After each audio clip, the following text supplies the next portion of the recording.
Here's the paradox. A civilization whose gods reigned for over 3,000 years, more than 10 times the age of the United States, still whispers from stone while our headlines fade in a day. Imagine beliefs so enduring that the sunrise itself was a crown placed on a god's brow, and the river's flood a heartbeat you could set your calendar by. Long before rockets, ballots, and streaming screens, names like Ra, Osiris, Isis, Horus, Ma'at-shaped law, kingship, medicine, and the map of the afterlife. They did not inspire the world. They organized it. Now shift the lens closer. Think about the symbols you trust without thinking. The dollar's austere seal, the flag's measured stripes, the sports logo you wear without irony, the phone you lift like a talisman. In ancient Egypt, faith in the gods was just as ordinary and just as absolute. A golden falcon was not a mascot. It was Horus, patron of rightful rule. A balanced scale was not a courtroom graphic. It was Ma'at, truth itself, against which every heart would be weighed.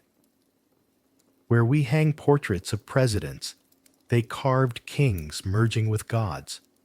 Where we post terms and conditions, they inscribed spells for safe passage through the night. Tonight, you'll meet the whole constellation, the blazing authority of Ra, the patient resurrection of Osiris, the fierce compassion of Isis, the vigilant eye of Horus, the necessary chaos of Set, the gentle abundance of Hathor, the precise memory of Thoth, the protective silence of Anubis, and the serene equilibrium of Ma'at.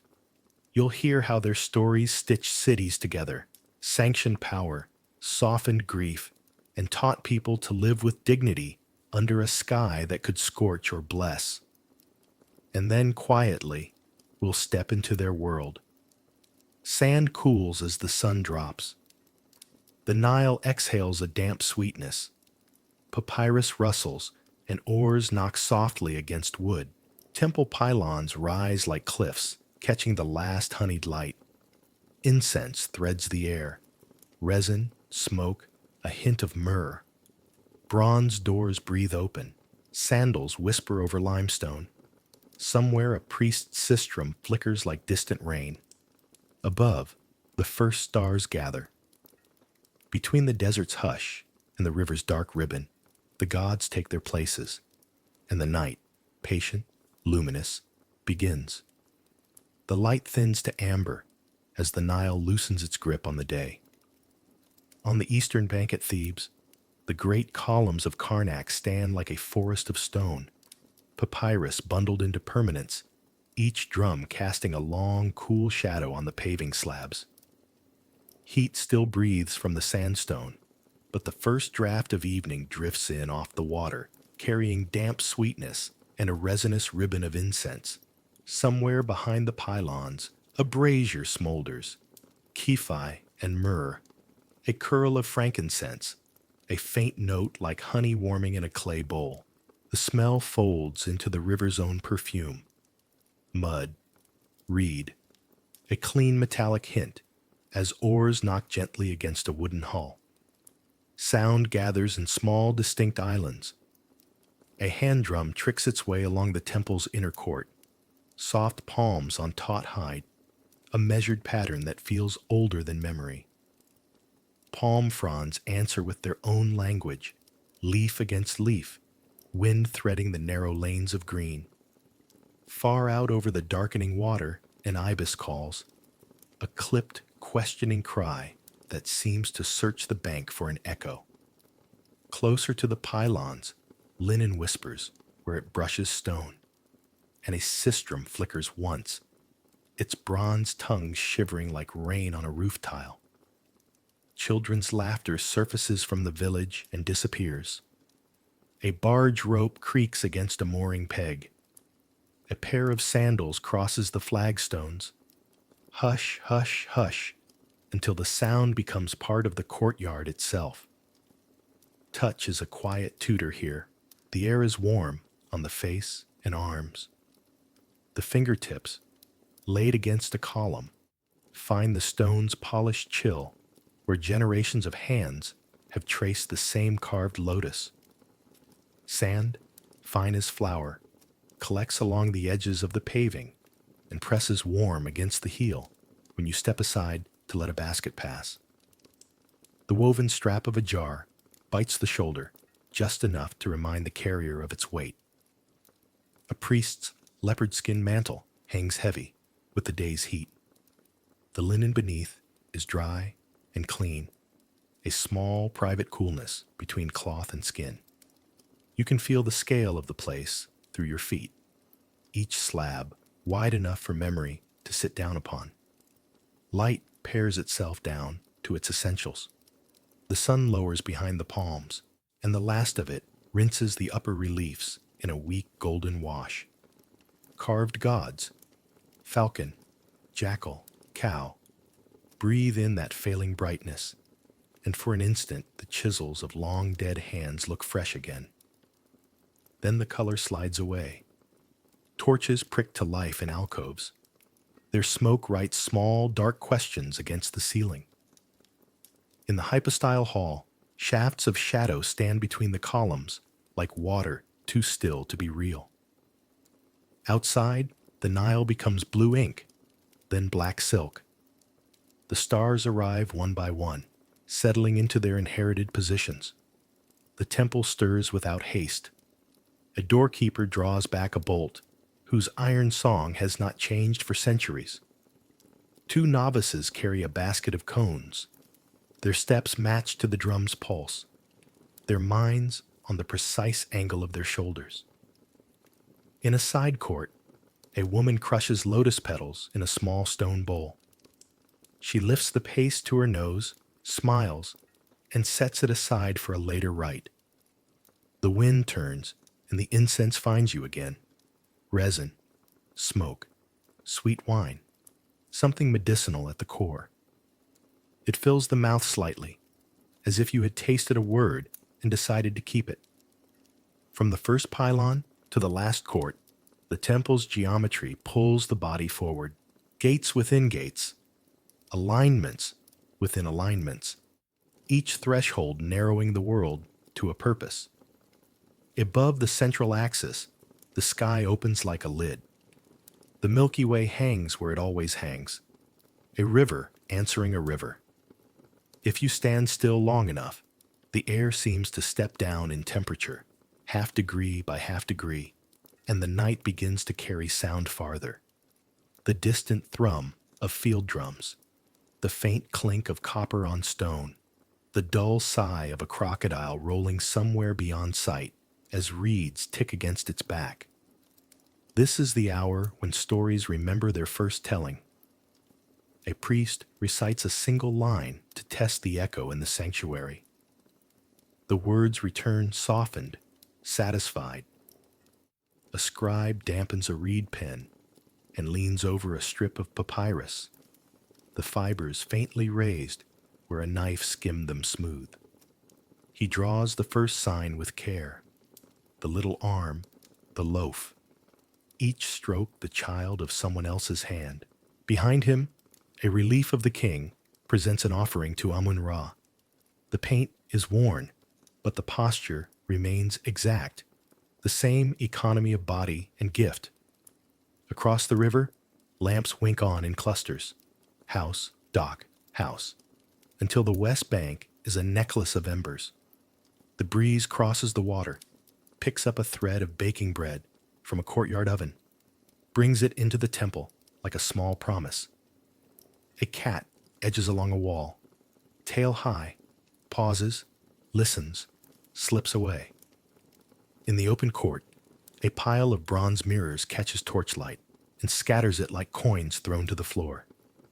And then, gently, your senses stretch in time. You can feel the night unspooling into a morning that has not yet arrived. The drum's pattern shifts by a breath. The rhythm that called day to a close begins to call day from its hiding place. In your mind, the eastern horizon is already gathering color, a bruise of indigo yielding to slate, to pale ash, to that first unarguable line of light. You see the doors of the sanctuary open as they have opened every dawn. You hear the soft chant that wakes the solar bark. The priests move in procession without hurry, white linen clean as new parchment, leopard skin stoles draped with deliberate weight, hands lifted not in spectacle, but in duty. Their path is chalked into the very stones. From the heart of Karnak toward the quay, where the sacred bark will taste the river. The wind will carry the sistrum's bright shake down the avenue of ram-headed sphinxes. The oars will take up a dignified beat, not to cross a great distance, but to mark a passage, night to morning, hidden to revealed. Citizens will gather along the banks, not as an audience, but as a city remembering its task, to meet the sun halfway. You can almost feel the warmth that isn't yet there pressing gently against your face, a hand through the veil of hours. When that edge of light finally lifts, it will silver the column tops, find the carved feathers of Maat, settle inside the falcon's eye. The incense will thin to transparency. The drum will loosen its hand. And for a while, the world will fit exactly inside its frame, as if the temple were not merely stone, but the hinge on which the day opens. For now, the night holds steady. The river breathes, the columns keep their patient watch, and the city listens to its own heartbeat, waiting for the moment when the sky and the stone agree. He is called Nacht, a name that means strong, though he does not feel strong tonight. He waits at the edge of the sacred lake in Thebes, head newly shaved, linen newly laundered, hands held still against the tremor that wants to show itself. Frogs stitch the darkness with their small, busy music. The water smells of papyrus and damp clay. Stars lie broken on the surface and reform whenever a carp turns. Somewhere beyond the low wall of trees, the great pylons of Karnak rise, blacker than the sky, a geometry of patience. This is the night before his first full service in the Wabet, the pure place, where the image of a god sleeps behind doors wrapped in quiet. He has taken each step the elders prescribed, steaming his skin in scented water, rubbing natron along his arms and chest until the chalky touch becomes a kind of coolness, binding linen around his waist so clean it could be a promise. He knows the rubrics and the measurements. He has copied them on palm scraps until his wrist ached. How many drops of myrrh oil, the exact pitch of the sistrum, the order of words that open the morning like a gate. He knows, and yet he is not sure. Fear sits with him, not as panic, but as a careful companion. The gods are near, the elders say. The gods are everywhere, the elders say. But if one syllable falls wrong, if his hand trembles on the knot, does the sun hesitate at the horizon? He thinks of the weighing of the heart, the feather, the scale. He tries to feel his heart as an object with a weight he can measure and finds only breath. He was a child of the East Bank, a boy who knew the smell of fish guts and rotting reeds, who ran the narrow alleys with a reed pen tucked behind one ear. His mother sold beer thick as brown honey to workers who came from the columns white with dust. His father, a rope-burned man who could not anything, sometimes took him down to the quay and let him sit inside a boat under construction. It made a shadowed room of cedar ribs and flax cords, a cradle wide enough to teach a boy how shape holds water. On one of those afternoons, belly full of barley bread, head full of sunlight, Nacht fell asleep and woke to his father resting a hand on his shoulder. "Hear that?" his father asked. "It's the river talking to the boat." Every good boat learns the river's language. The house of life, per ankh, smelled of rush mats, ink, and patience. He learned the gods by order and sign. The falcon with the double crown, the ibis with the curved pen, the cow with the sun disk, the jackal whose ear seemed always to listen. He learned the day by rooms, scriptorium, courtyard, library, niches where the coolness was a kind of second light. He copied hymns until the signs became a walk his hand could take alone. When his mother died of a fever, in a season where the river was mean with its water, he sat with the ritual for the opening of the mouth, pressing the words into himself as if they might hold her breath for one more night. He learned then that a spell is not a trick. It is a form of attention strong enough to carry love. That was when he asked to serve. The elders tested him for steadiness of hand and steadiness of voice. Tammuz, whose beard was a field of frost and whose eyes did not miss, observed him over weeks. Tammuz corrected without shaming, praised without warming. He spoke like someone translating stone. The gods are many, the old priest said once, and they are one. The sky does not choose between cloud and color. It holds both. Nacht wrote that down as carefully as if it were a line from an older text. Yet doubt arrived like wind under a door. Were the gods truly many, each with a will, or were they masks on one face too bright to be seen? If Amun is the hidden and Ra is the manifest, are they a pair of names for the same breath? He asked none of these questions out loud. He carried them inside his chest the way a worker carries a small knife. Always there, sometimes useful, often heavy. The night before initiation tastes of copper. He has not eaten since mid-afternoon, and his body reads the hunger as clarity. A novice named Hori, all elbows and enthusiasm, sits beside him on the low stone steps and hums the first bar of a festival chant under his breath. "You'll do well," Hori says, as if blessing the air around them. "Your hands are quiet. The gods like quiet hands." Nacht laughs without sound. He is grateful and returns the blessing in his own way. "Your voice looks good in the dark," he says. An odd thing to say, but Hori takes it as the joke it is. Before dawn, when the eastern sky is the color of groundstone, Tammuz calls them both to the water. "Face the east," the old priest says. "Let the cold tell you where your edges are." Nacht steps down. Frogs tick the surface. A broom of stars rakes away in ripples. Water cups his ribs and closes, and in that closeness he feels the world go hushed. Wind moves the palm tops.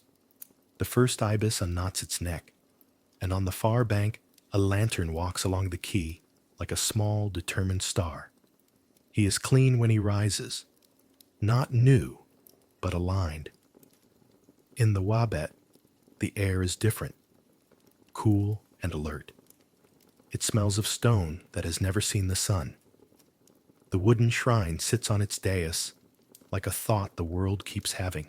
Its gilded doors are veiled with linen so white it seems to glow from its own remembering. 2 lamps stand like patient animals on either side. A tray of oils waits: cedar, myrrh, frankincense, kyphi, each in a small jar with a label that looks like a whisper. The ritual belongs to the morning, but the room seems already 2 breaths ahead, poised on the cusp of speech. Tammuz's hands are scarred in a tidy map, small white constellations where tools once slipped. He gestures to the tray. 7 sacred oils, he says. Not because the gods need our perfumes, but because humans need to learn the grammar of care. He shows Nacht the cloth that will wipe away yesterday's dust, the knots that will unfasten and rebind the gods' linen, the angle of the mirror that must catch the first light and carry it gently, like water in a shallow cup. Precision, Thamos says quietly, is a form of kindness. Nacht repeats the procedures aloud. His voice sounds like a borrowed instrument. When he takes the small figurine of Ma'at, a woman with a feather on her head, fashioned in wood and gold leaf, he feels the weight of it more in his chest than his hands. You will offer Ma'at to Ra, Thamos says, not because he lacks truth, but because we would like to live inside it. They wait. Waiting is work too. The doors to the outer court are still closed, the horizon still quiet. Hori stands with the sistrum, eyes on the priest. A drummer we recognize from the grand festivals rests his palms on his instrument as if warming a bird.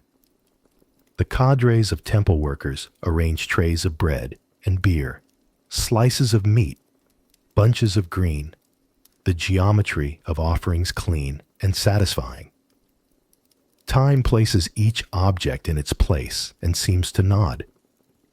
When the first blade of light cuts between the pylons outside and slides along the floor in a lit path as straight as an intention, something in Nacht lifts and leans toward it.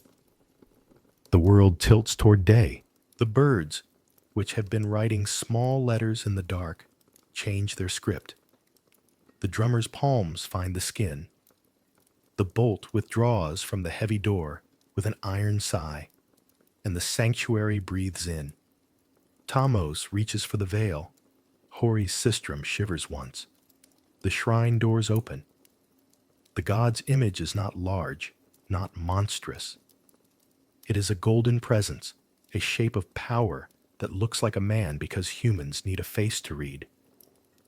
The disk above the brow catches the mirror's line. A light flickers along the outline of the shoulders and sits there like a patient animal.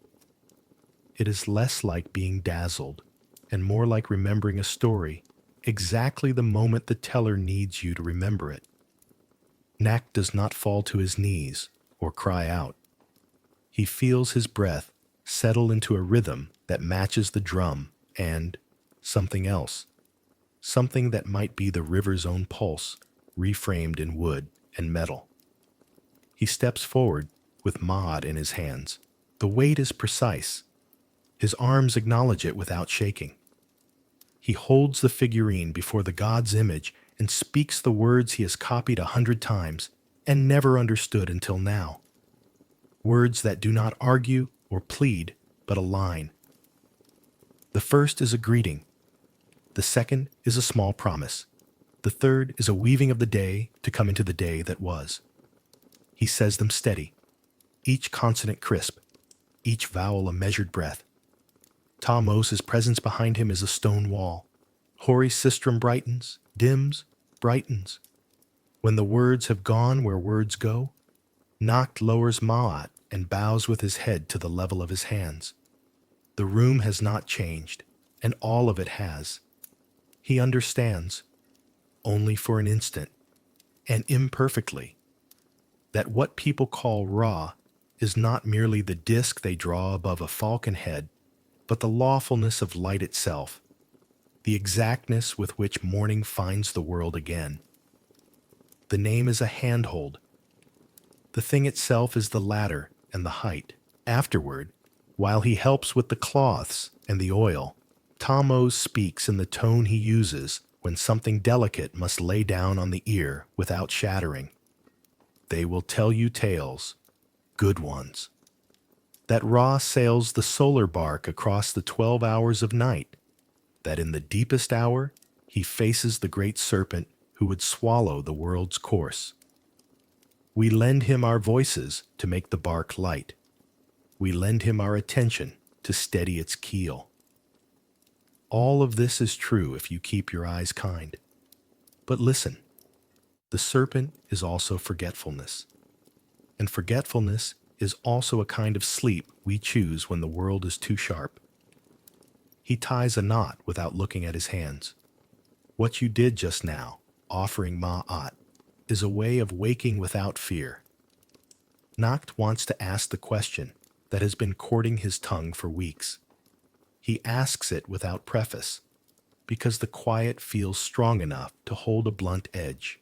Are there many gods, master, or one? Hori, arranging bread into a pleasing spiral, goes still, as if the question were a bird that might spook. Tammuz does not rebuke the question. He sets down the folded linen and runs a thumb along its smoothness as if reading. I have stood in Memphis and offered to Ptah. I have stood here and offered to Amun-Ra. In Heliopolis, they speak of Atum. In Elephantine, they speak of Khnum. When the wind moves through reeds, does it become a different wind in each reed? Or does each reed give the same wind a different voice? He lets the thought lean against the air, unforced.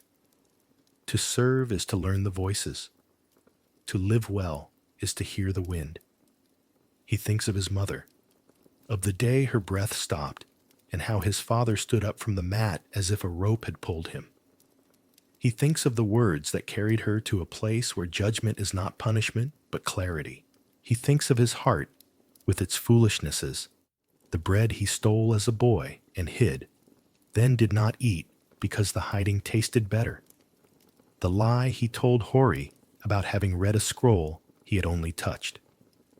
He lifts a jar of oil, labeled Best Cedar, and their scent rises like a second sunrise. When he anoints the god's brow, when he smooths the cloth at the shoulders, he is not adorning.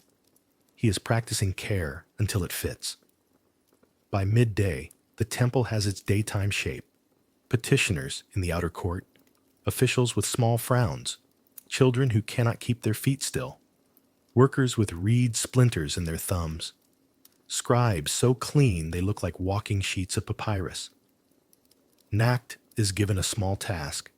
Few notice. Writing dates on strips, folding them around jars of grain so that later no one will confuse one harvest with another. The pen sits comfortably in his fingers. Hori appears, swallows a smile, and leaves a fig on the edge of the work table without a word. The fig's skin is taut as a drum. When Nacht breaks it, the inside widens with sweetness, a green that tastes like good decisions. The House of Life calls in the afternoon. The master scribe, a woman with a scar across her brow from when a falling basket metal-banded her skin years ago, hands him a fresh ostrakhan. Copy this hymn, she says, not the signs only, the temper of it. The text is to Ra at rising, a praise that refuses flattery, a gratitude that refuses fear. Nacht sets the ostrakhan on his lap and writes until the clay feels warm. Each sign arrives clean, a foot in the right place on the right path. On the way back toward the lake at dusk, he passes the avenue of sphinxes with ram heads, stone guardians staring into the life of the road. Between their paws, the air is cooler. He stops because the road wants him to stop, and because the sky above the pylon has the specific gold that always undoes him. An old man sits nearby with a bundle of chaff at his feet, making a small brooms. Your hair shines like a polished bowl, the old man says without looking up. Nacht laughs. It shines with fear, he answers. The old man nods, ties a tight knot in straw. Good. Fear that is carried properly is called reverence night again, and he is not the same. The doubts have not left him. They have changed shape. They no longer stand in front of him with crossed arms, but walk beside him, asking their questions like friends who want him to sing better. He lays his linen near the steps and sits. Frogs begin again. He watches the sacred lake hold the moon, as if the moon were a debt and the lake a careful lender. Tammuz joins him without a sound, sits as old men sit, as if folding themselves into a chair only they can see. You offered Ma'at well, he says, which is praise and instruction in one. Nacht waits, because something more is coming, and he is learning how to let words arrive on their own feet. The king offers Ma'at to the gods in the reliefs, Tamos continues, and we offer on his behalf. But you know, and I know that Ma'at is not a statue. It is a way of walking through a room, a way of speaking to a servant, a way of tying rope so it will hold but not cut. He looks at Nacht with the kind of attention that makes the air feel lined with cloth. Hold to that, and the gods will not be far. Master, Nacht says. He surprises himself. When I held Ma'at, I felt... He searches for a word that is true and not dramatic. Dash enough, as if I fit inside the world's shape for a moment. Thamos' smile touches the air like a small light. Then keep the feeling, but not the pride of having felt it. Tomorrow is another dawn, and the bark is always traveling. The days that follow braid themselves around this new center. He learns the weight of silence, how to let it stand in a room like a third priest. He learns the sharpness of listening, how the scrape of a sandal can mean a novice needs help, how the shape of a petitioner's cough can mean a fever, how a reed's whistle can warn of a gust that will push smoke where it should not go. He learns the kindness of exactness, that a knot tied at the right height keeps cloth from touching oil, that a mirror tipped a finger's width can keep light from striking a face too hard. He also learns the fragile corners of his own heart. He envies Hori's easy charm and forgives himself for envying. He feels a flare of anger when an official treats a worker with scorn, then watches that anger cool into something like resolve. He notices that his hands are beginning to look like his father's, tendons like cords under thin skin, and the thought warms him. Stories travel through the temple like doves, landing on shoulders, taking off. In the shade of a column, he hears of Isis, who learned Ra's true name by patience and cunning, not to belittle him, but to heal. In the cool of the storage room, he hears of Osiris, whose dismemberment is less about violence than about the way grief breaks us into manageable pieces so that love can gather us again. He files these not as gossip, but as tools, ways to shape attention. One dawn, his sixth service, he carries the mirror. The sky is not fully committed today. The east is a bruise softening.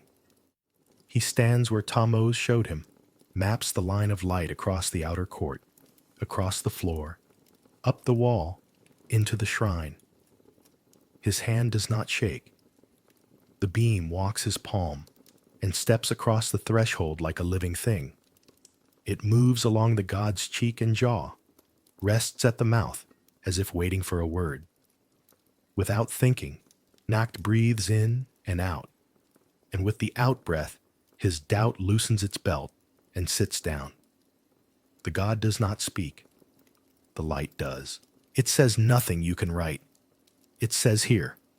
Later, when their tasks are finished and the city has opened like a market basket, Tammuz sets a small object in Nacht's hand. It is a token carved in wood, a falcon feather, rough, unpainted, a scratch where the knife caught. Carry it, the old priest says, until you forget it's there. Then, when you remember it again, set it on your table while you copy the hymns. Let it remind you to weigh your heart in small things so it won't be terrified at the great weighing. Hori bounds up with festival talk on his tongue. Opet approaches. The bark will go from Karnak to Luxor. Music will thread the streets. Dancers will paint the air with their feet. We'll be assigned to the key, Hori says, proud as a boy with a new knife. We'll steady the poles, as the bark kisses the water. Nacht feels in his body the path he has traced with his eyes 100 times. The avenue, the river, the second temple that waits like a hand receiving another hand. He nods. The thought does not frighten him. It widens him gently. And so, the young priest's days settle into their shape. He wakes before the birds, washes, ties, walks. He speaks words in rooms where words are not decoration, but work. He learns the king's titles as cleanly as he learns the names of the kitchen boys. He mends a fray in Hori's sash with the same concentration he gives to the seal on a jar of oil. Sometimes, in the mid-afternoon, he dreams sitting up with his eyes open and wakes to find that he is still writing and that the signs he wrote in his half-sleep are steadier than the ones he wrote awake. The doubts remain, but they are now doorways rather than walls. Some evenings, he returns to the sacred lake, touches the water with 2 fingers, and tastes the cool on his tongue, a private ritual with no rubric. He thinks, if the gods are many, I will learn their names. If the god is one, I will learn its manners. In either case, the work is the same: to hold the morning still enough that the sun can find it, to hold the heart still enough that truth can sit down. On the day before Opet, Tammuz calls him aside. The old priest's voice has the thinness of age, the strength of habit. Tomorrow, he says, we carry the god to the river. Many eyes will be on us. It is easy then to serve the crowd instead of the order. Do not let the noise write your hand. Remember how the lake felt on your skin. Remember the weight of Ma'at. Remember that Ra needs nothing from us, and yet the world needs us to act as if he does, so that we can become the kind of people who keep their promises to light. Nacht bows, not deeply, but with the exactness he has been gathering like grain. He thinks of his father's boats, listening to the river. He thinks of his mother's hands, warm and brief. He thinks of the mirror's beam walking into the shrine. Fear attends him still, polite as a guest who knows when to leave. He stands at the temple's threshold and looks toward the river, where tomorrow's work already glimmers. The city breathes. The columns keep their patient watch.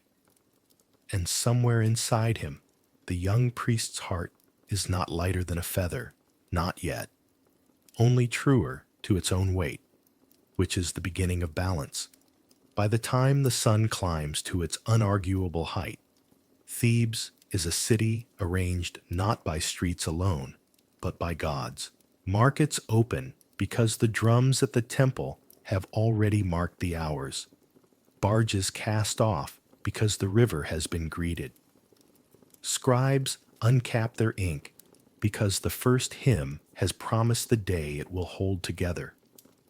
If you stood on the roof of a house and looked down, you could mistake this for administration or habit. But from inside the life of it, from the dust, the bread, the ink, it feels like a contract signed each morning between people and powers older than kings. The gods here are not distant myths. They are institutions with doors and staffs, budgets and calendars, smells and soundscapes, the way a courthouse or a school has a smell and a sound. Nacht learns this as surely as he learned the rubrics. He sees how belief becomes architecture, how architecture becomes policy, how policy becomes the small gestures by which humans treat one another. Ra, the sun, the crown, the schedule. At Thebes, the supremacy of Ra wears the local name Amun-Ra.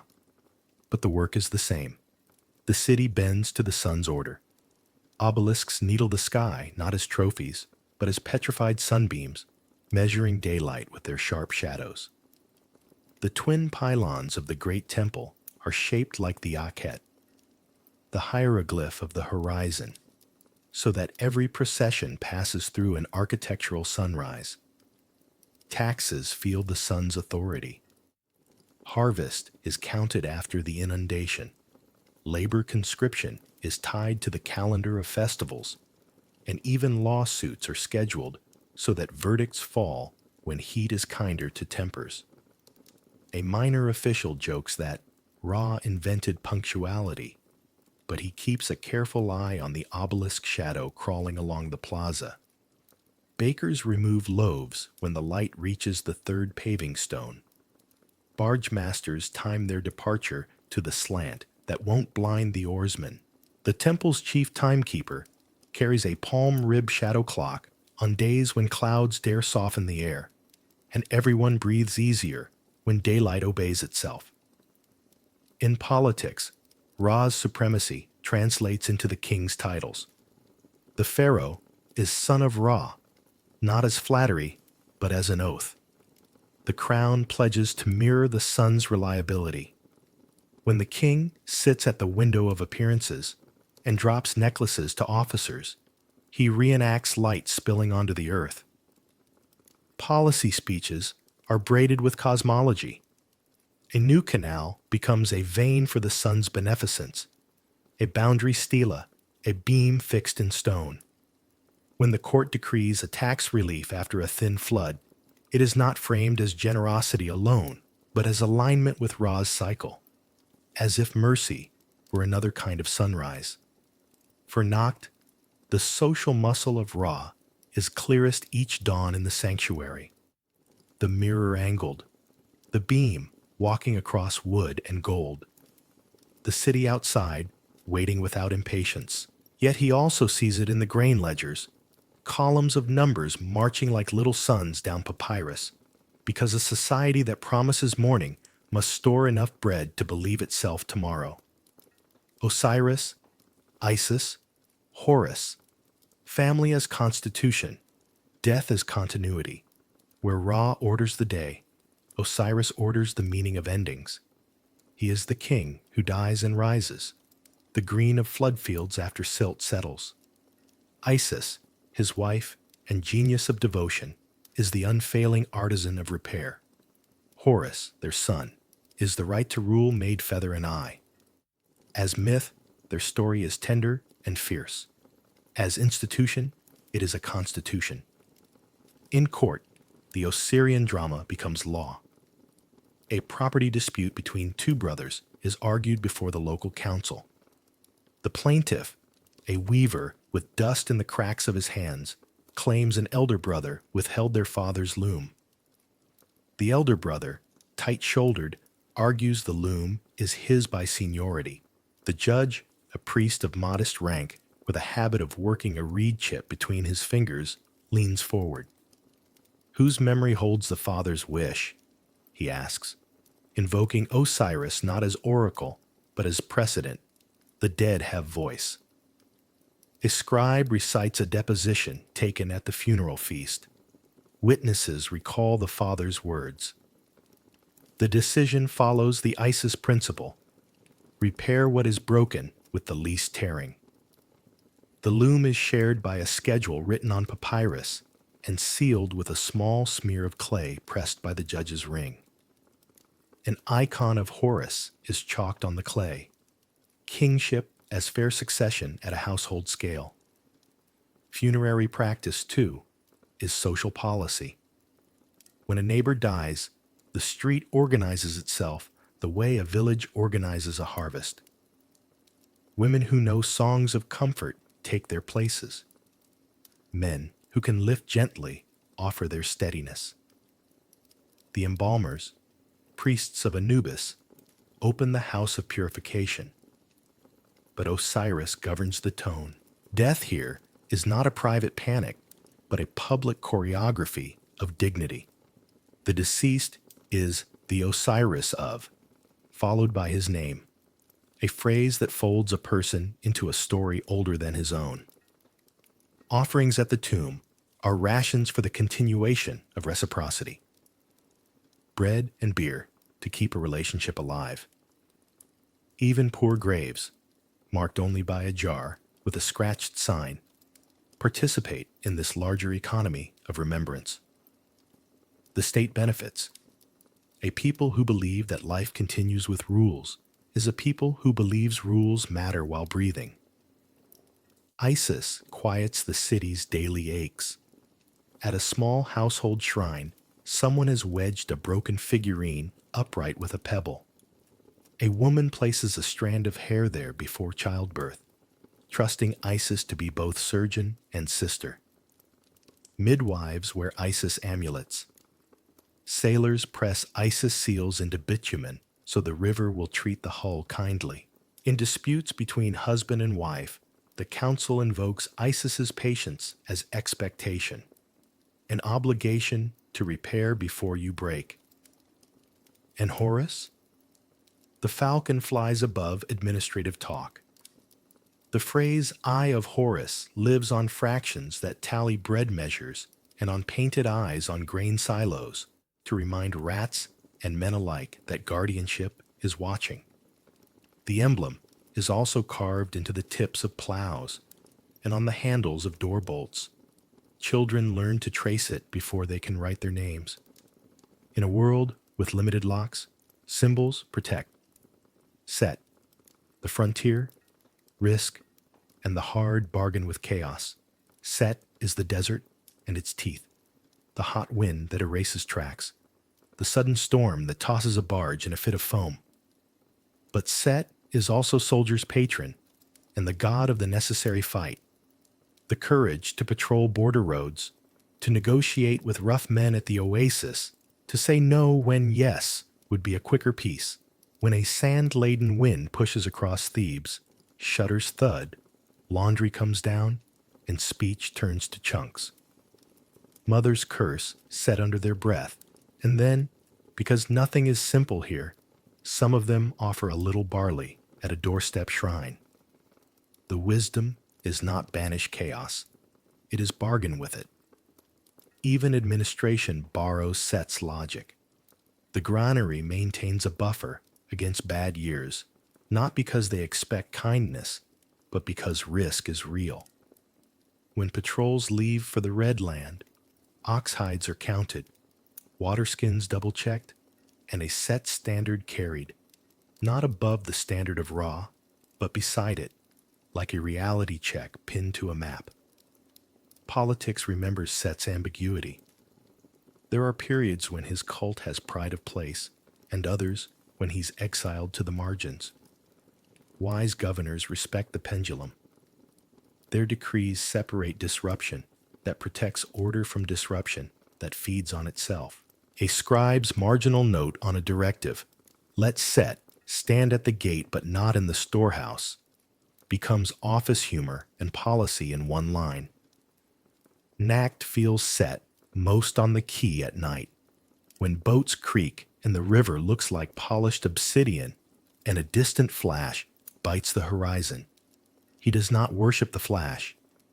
He acknowledges it, a small nod toward the fact that not everything will go right, and that a city that pretends otherwise will break faster than a clay pot in a frost.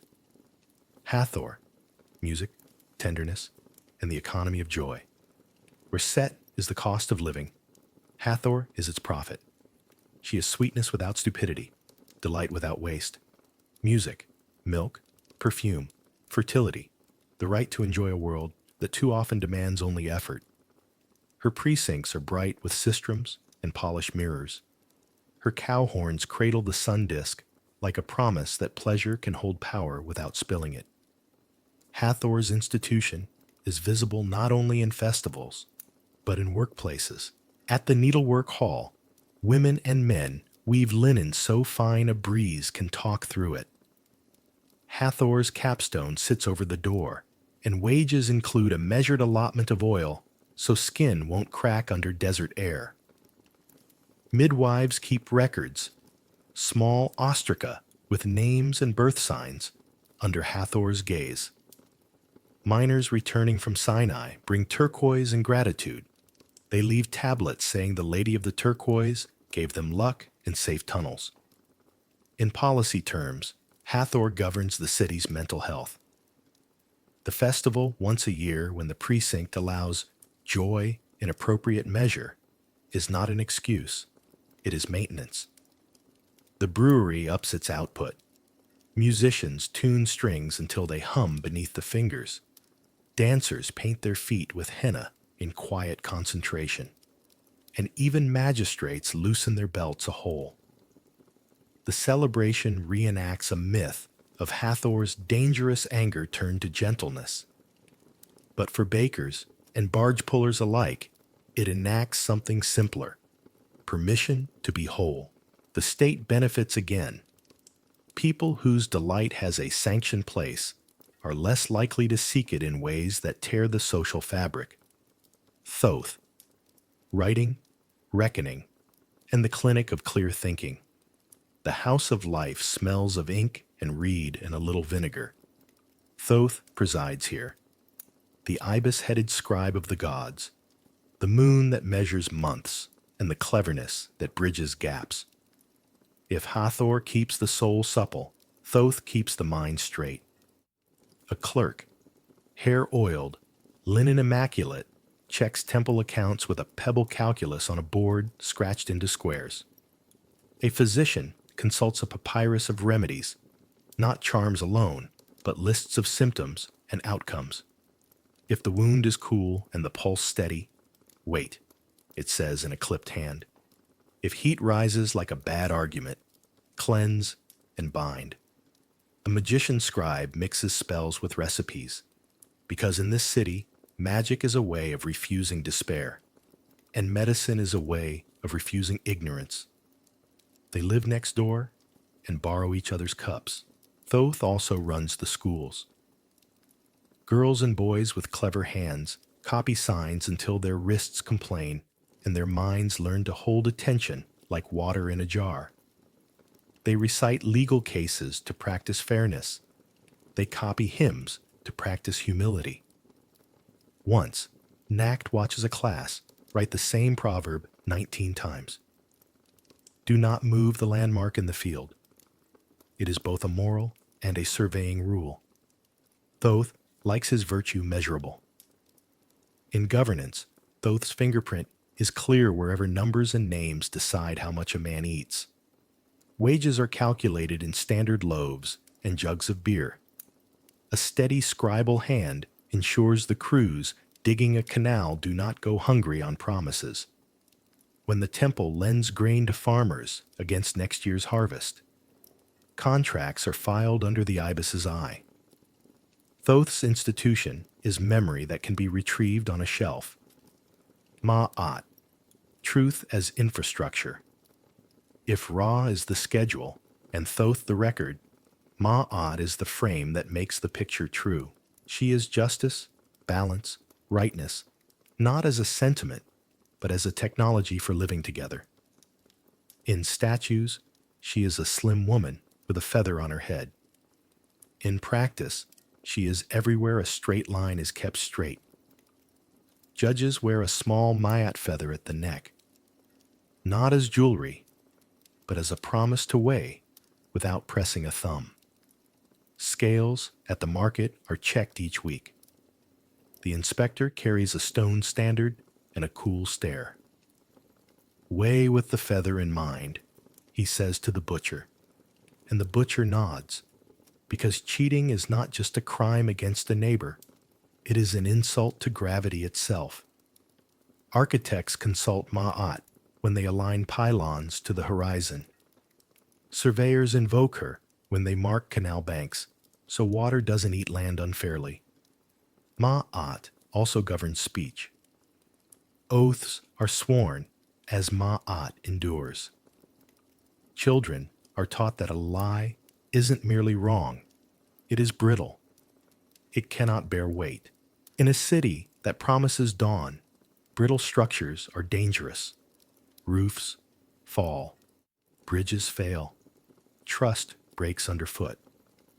Nacht senses Ma'at as the temperature of rooms, how voices soften when truth is honored, how anger can be shaped into remedy when people believe they share a floor that won't tilt.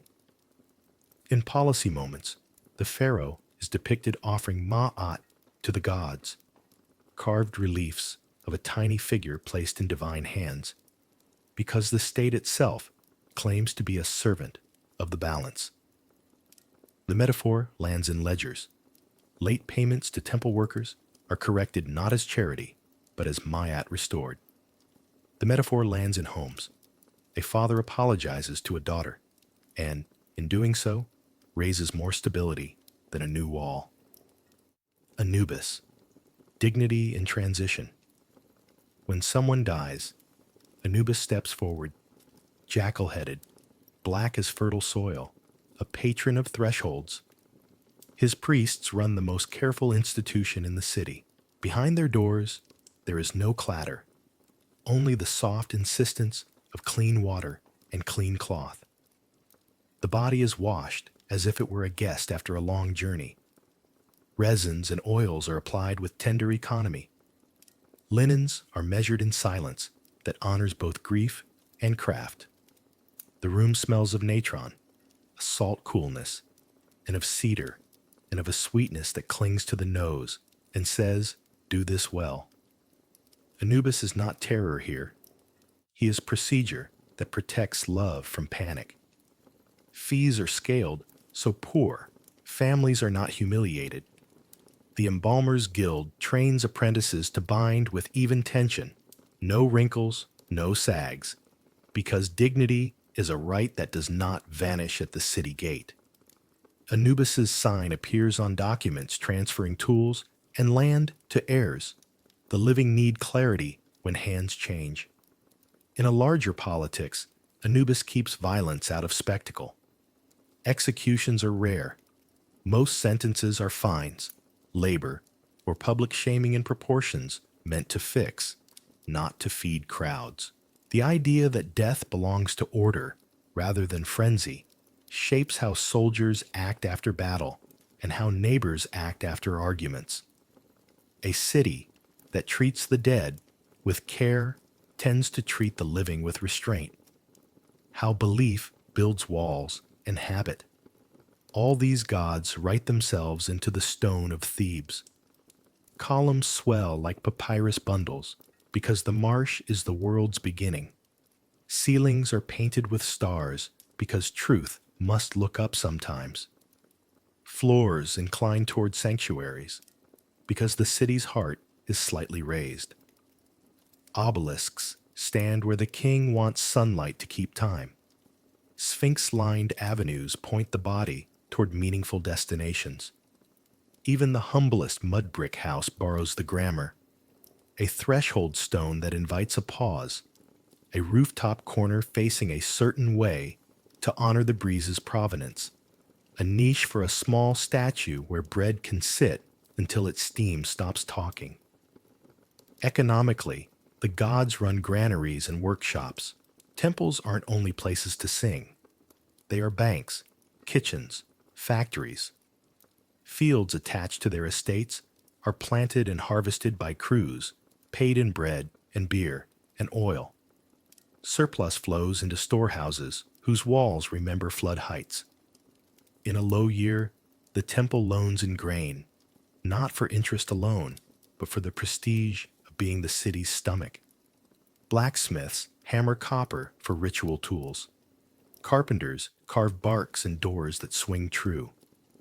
The gods pay wages on time because a late wage is a theological error. In the home, belief is the soft law. Mothers daub a bit of coal on a child's eye, not only against glare, but as a tiny Horus on the pupil to keep watch. A boy kisses the door jamb with 2 fingers before leaving for his first day at the school. A private treaty with luck. A bride receives a Hathor mirror, not to admire herself alone, but to remember that joy too has duty, to keep circles of life unbroken.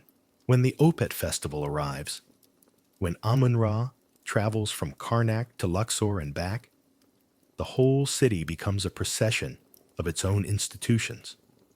Officials plan routes as carefully as battles. Workers patch holes in the avenue so the bark's bearers won't turn an ankle. Vendors calculate beer in units of friends who will join unannounced. The army provides a cordon that keeps eagerness from becoming crush. The House of Life issues a small leaflet of festival etiquette, a list of quiet reminders. Share shade. Keep children in the front where they can see. Let the elderly lean on the pole for a breath. Under and through it all runs a single idea. The city breathes as one animal. We will meet the god halfway. Noct stands with Hori at the quay when the bark leans into the river. He feels how many hands are really carrying it. Bakers who rose early, metal workers who repaired a pin, scribes who wrote the allocations, farmers who grew the grain that strengthened the priests. He senses Set's wind held at the edge by the army's discipline. Hathor's music kept at a volume that glides rather than jolts. Thoth's schedule keeping the barges from bumping like cattle at a gate. Ma'at's balance visible in the way the weight is shared by shoulders of different heights. Anubis stands at a distance, unnecessary today, yet his dignity is present in the way fallen flower garlands are lifted from the ground and set out of the way rather than trampled. Osiris's patience is in the elderly who find space at the front. Isis's cunning is in the mother's clever roots through the crowd to keep their little ones near. Policy feels like feeling. Everyday governance with divine fingerprints. A month later, the city holds a canal hearing. Silt has narrowed a feeder channel that nourishes fields east of the city. A wealthy landowner wants the dredge scheduled now during threshing. Because he has spare labor and influence, 3 farmers argue for a later date when smallholders can spare hands without losing grain. The council meets in shade. A surveyor kneels with a cord and knots, explaining fall and gradient with the calm of a man who loves water more than politics. The temple scribe lays out the granary's capacity. The timekeeper compares the sun's angle at similar works last year.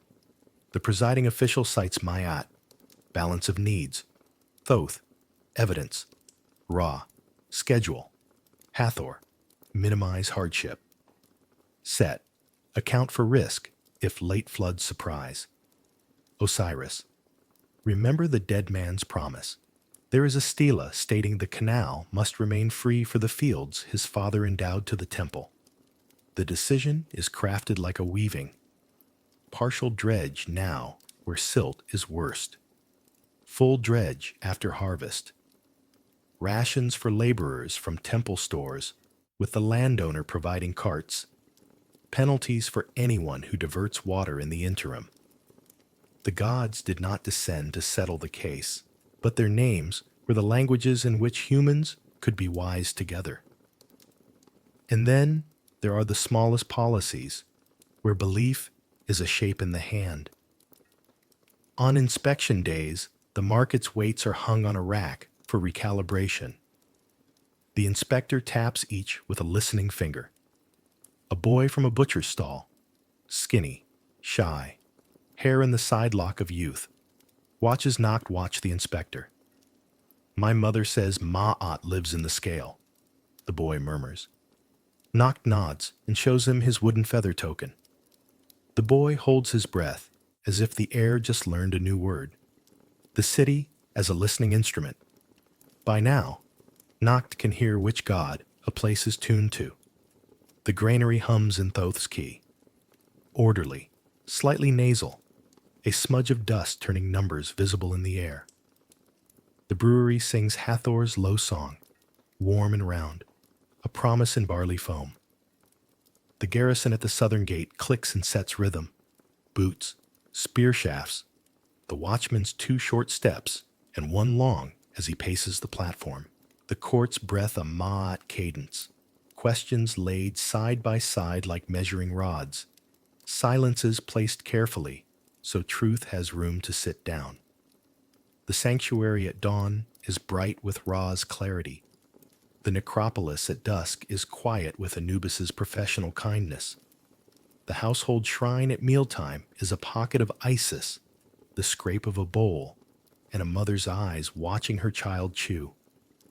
What makes a city sane is not that it worships one thing. It is that it gives each necessary thing its right shape and place.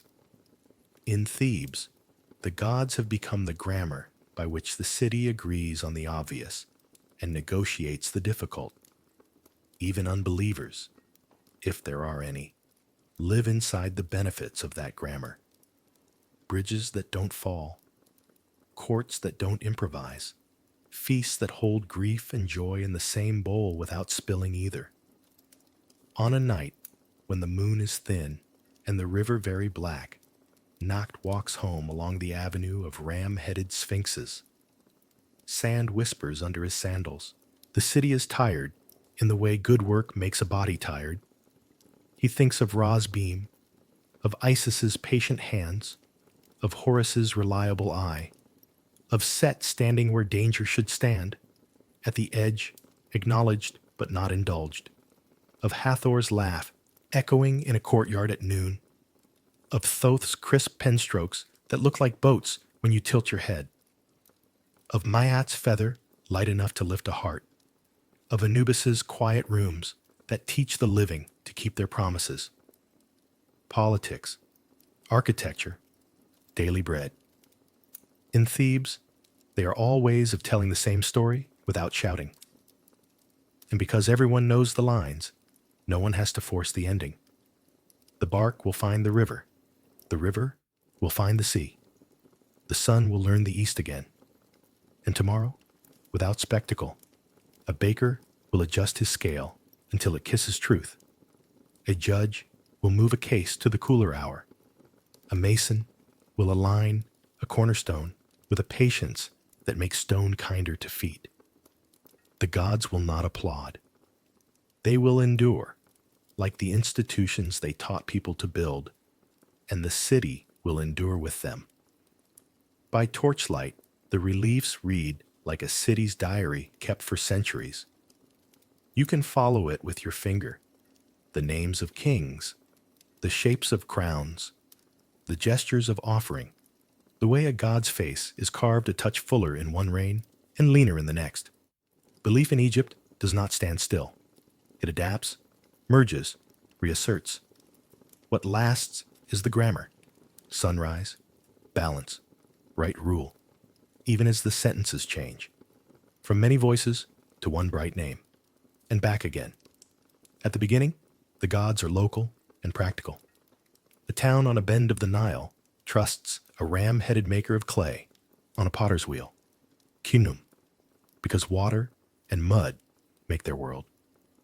Farther north, the priests at Heliopolis praise Adam and the nine that unfold from him, the way light unfolds from dawn.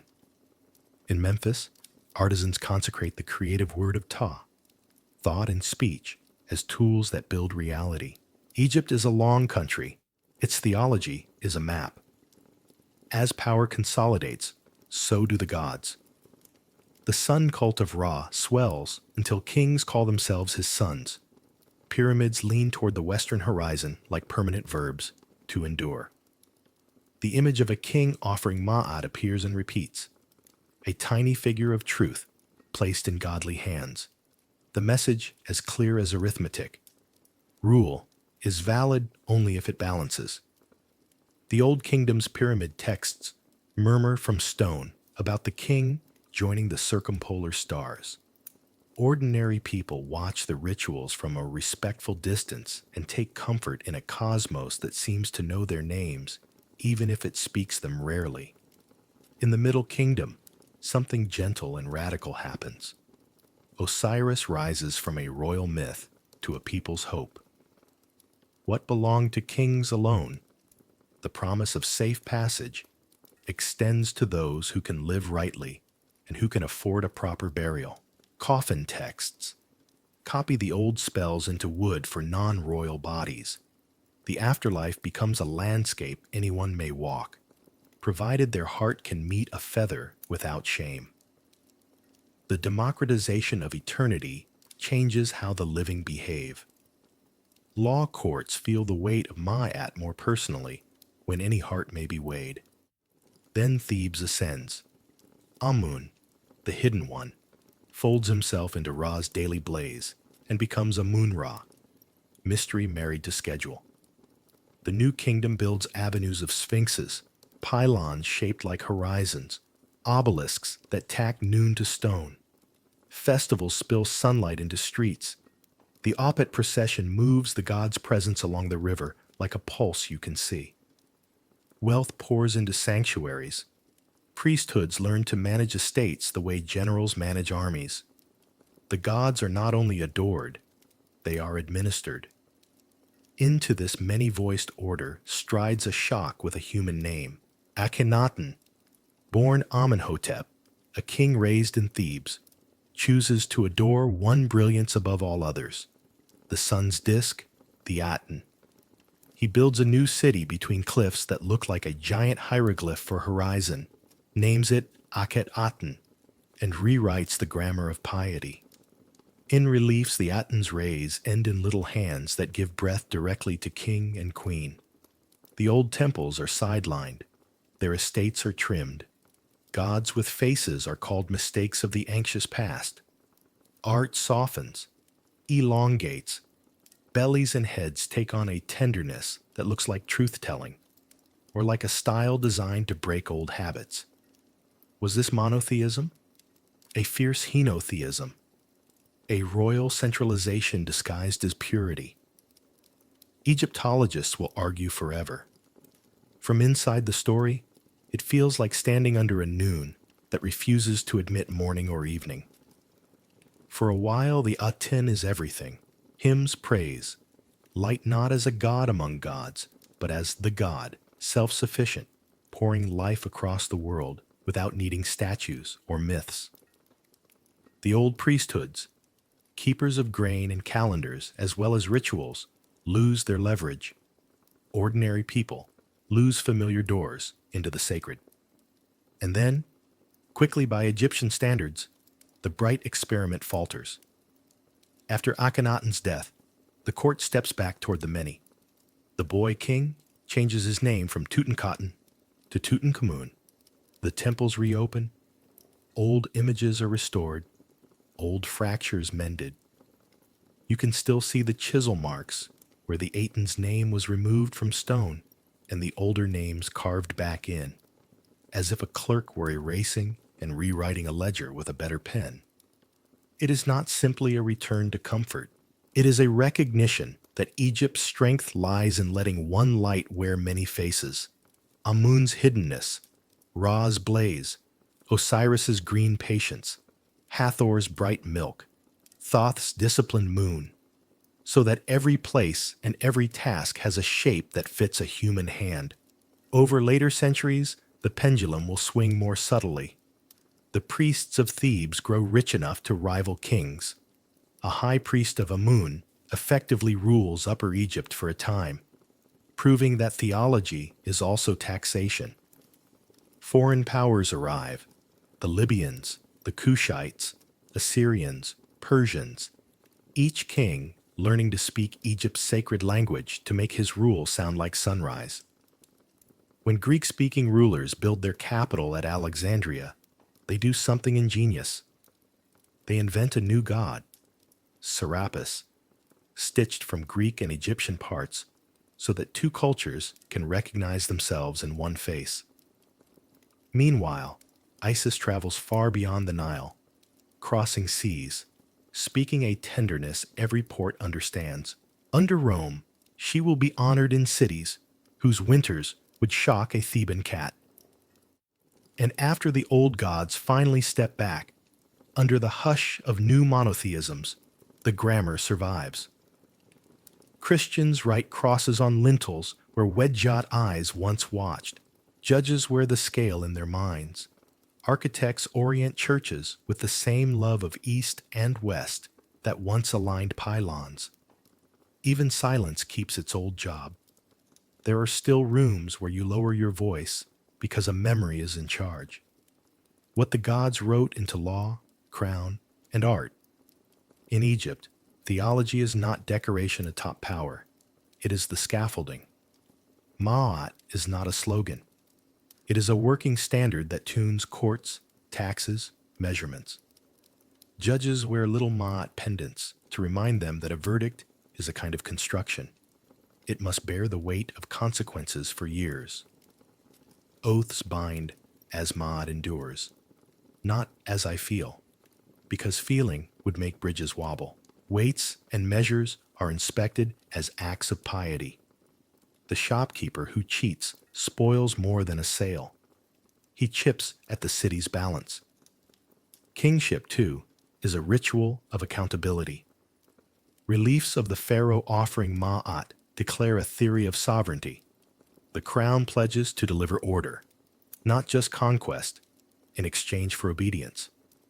Royal titles sound like poetry, but work like job descriptions. Strong Bull speaks to defense, beloved of Ma'at to justice, son of Ra to predictable presence. When a ruler fails, the art grows defensive. When he rules well, it glows with an ease you can feel under your fingertips. Art itself is a system for keeping the world honest. Canonical grids fix proportions so that images act like contracts with reality. A man's shoulder, a god's hand, a queen's stride. Each is measured on a grid that says, "Do not flatter the powerful with illusions. Keep the line where the line belongs." Paint binds figures to ground with mineral pigments that last the way truth should last. Even the famous composite style, shoulders front, head in profile, eye full, is not ignorance of perspective, but a choice to show the most knowable view of each part, as if the artist were building a statement with the clearest nouns. The Amarna interlude breaks the grid on purpose. Hips soften, bellies curve, faces lengthen, balconies open.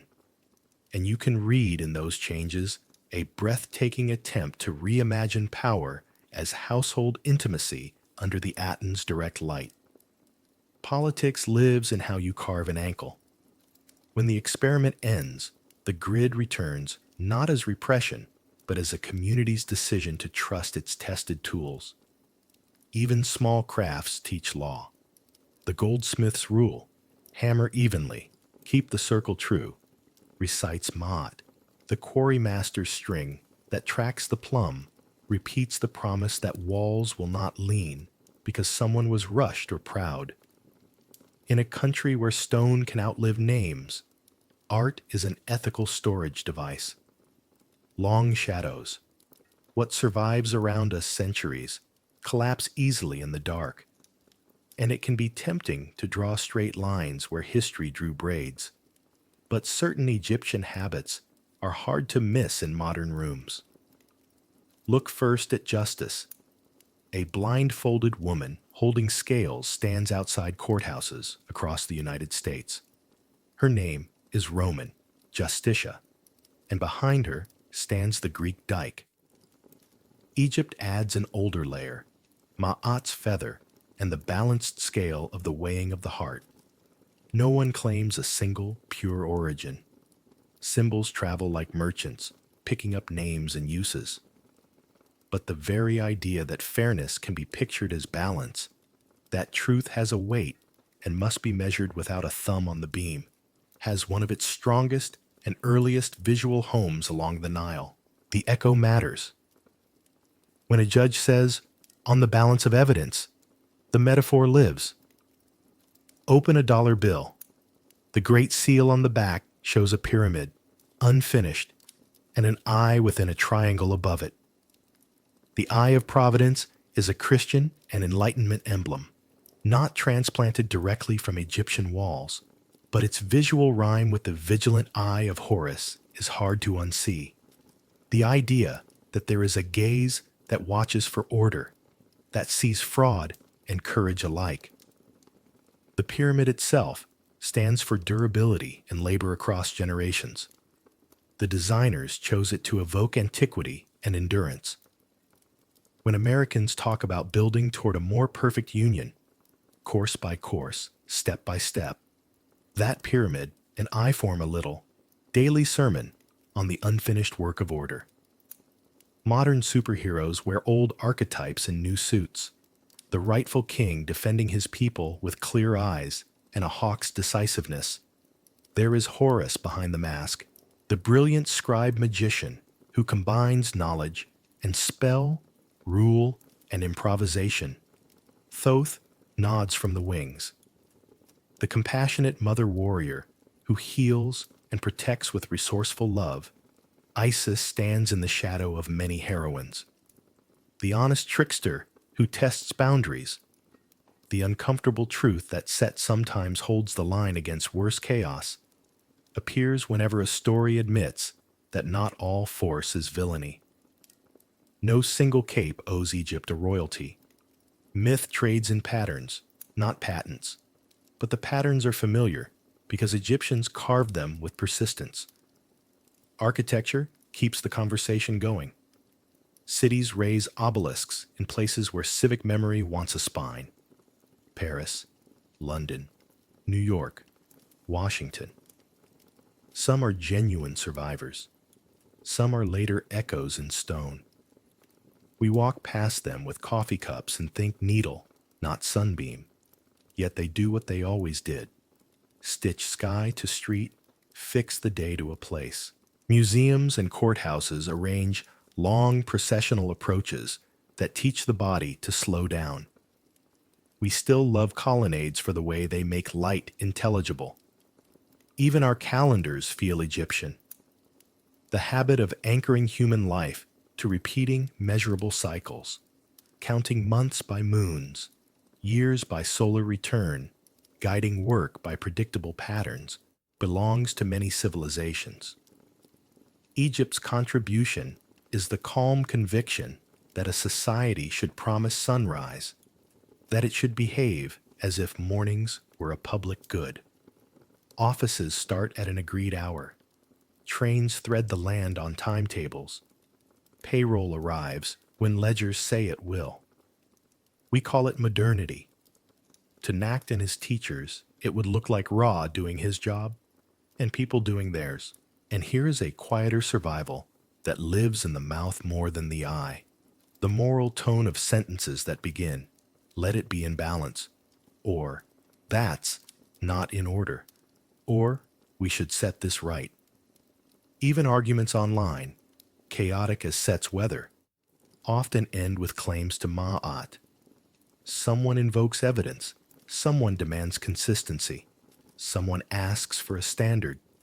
The feather is no longer carved in wood. It floats in the way we expect public life to cohere. What a long religion teaches a fast world. Standing again in the hypostyle hall, you can hear the centuries talk to one another. Old kingdom stone answering new kingdom paint. A later king writing himself into an older cartouche. A restoration chisel making amends for a zealot scrape. The lesson is not that Egypt never changed. It is that Egypt changed without discarding the structures that held people together. When the Aten burned too hot, the culture did not forget the sun. It reframed its light. When Isis traveled to foreign ports, she learned new languages without abandoning the tender work of gathering what is broken. When priests grew too powerful, kings negotiated. When kings overreached, the record kept them honest. Papyrus that could speak years later in a clerk's clear hand. The gods, taken together, amount to a theory of civilization. You need a schedule, Ra, a conscience, Ma'at, a promise that endings can lead somewhere good, Osiris, a tenderness that makes labor worth doing, Hathor, a mind that can count and remember, Thoth, a willingness to face risk without lying about it, Set, guardianship that can see and be seen, Horus, and a dignified way to handle what can't be fixed, Anubis. Replace the names with modern terms, and you still need the same departments. If Nacht could stand beside you in a city tonight, any city, he would recognize more than he expected. He would recognize the hurried priesthood of commuters greeting the morning with coffee. He would recognize the festival feel of a weekend when music mends people together. He would recognize the respectful hush of a courtroom where lives are weighed. He would recognize how a skyline of glass can be a kind of obelisk forest, catching light and insisting on vertical hope. He would find the gods' faces absent, but their work distributed across institutions. He would, perhaps, rest his palm on a courthouse pillar and feel for the cool that means a building was made with care. And if he asked what remains of Egypt in the pocket of an American bill, you could explain that the pyramid is unfinished because the work is never done, that the eye is a reminder, borrowed from other altars, that we live better when we behave as if someone is watching, even if that watcher is only the part of ourselves trained by elders to respect the scale. He might smile, thinking of the wooden feather in his sash, of mornings when light stepped like a careful animal along a temple floor. He might say that civilizations prosper when they organize attention, when they remember that sunrise is not an accident, but a trust. Night keeps its appointment with the river. The columns hold up the dark as easily as they hold up the day. In the long echo between their stone and our streets, you can hear the old contract humming. Many names, one balance, many stories, one grammar, many mornings, the same light finding its way back. At dawn, Thebes wakes with purpose. The avenue between Karnak and Luxor is already swept, sand brushed into low, obedient ripples. Garlands of lotus and papyrus hung from poles whose tips shine where metal has been rubbed bright with cloth. A line of ram-headed sphinxes keeps their patient watch. Bakers move like a second kind of drumbeat through the alleys, shifting trays of bread that breathe warm sugar into the air. Boys climb pylons like careful lizards to tie streamers that will lift when the wind remembers. The city looks like a single body stretching.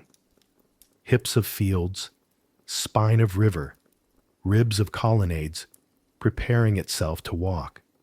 Nacht wakes before the first conch and ties linen with the exactness that now feels like friendship with his hands. Hori grins through a mouthful of dates and talks with his eyes because his mouth is busy. His hair shines like new copper. His sash is a river of white. Thamos inspects nothing and everything with a glance. He carries no staff, only a silence that steadies nearby objects.